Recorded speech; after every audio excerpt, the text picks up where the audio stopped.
Good evening বন্ধুরা, তোমরা সবাই কেমন আছো? আশা করি সবাই খুব ভালো আছো।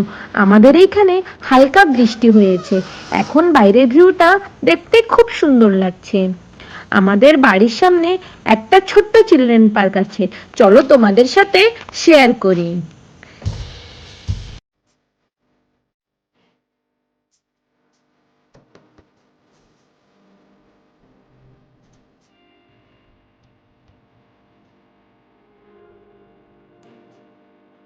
আমি মালকানগিরি ডিস্ট্রিক্টের পাশে একটা ছোট্ট গ্রামে থাকি।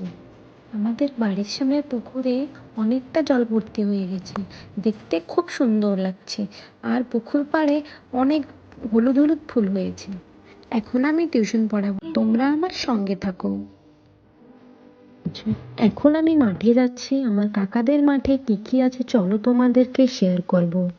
আমি কাকাদের মাঠে চলে আসছি, কি কি সবজি আছে চলো তোমাদের দেখাই। এই যে দেখতে পাচ্ছ তোমরা, বাঁধাকপি গাছ কিছুদিন হয়েছে লাগানো হয়েছে, দেখতে খুব সুন্দর লাগছে। কাকাদের মাঠে বিভিন্ন রকম শাক আছে। এই যে দেখতে পাচ্ছ তোমরা, পুঁই শাক। এখন পালং শাক তোলা হবে, কাকা কাকিমা সবাই এখন পালং শাক তুলছে। আমিও কিছুটা এখন তুলে নেব, তোমরা দেখতে থাকো। এইভাবে সব শাক তুলে নিতে হবে, তারপর এক জায়গা করে রাখতে হবে। এখন একটা একটা করে আঁটি বাঁধা হবে। এগুলোকে এখন কাকা ধুয়ে ট্রেতে করে বাড়ি নিয়ে যাবে। এইখানের শাক শেষ হয়ে যাতে এইখানে এখন অন্য চাষ করা হবে। প্রচুর পরিমাণে বৃষ্টি হওয়ার কারণে ধনেপাতা জমিতে ঘাস হয়ে গেছে। চলো এখন আমি ছিপ দিয়ে মাছ ধরবো, মাছ পড়ে নাকি তোমাদের দেখাবো। পড়েছে।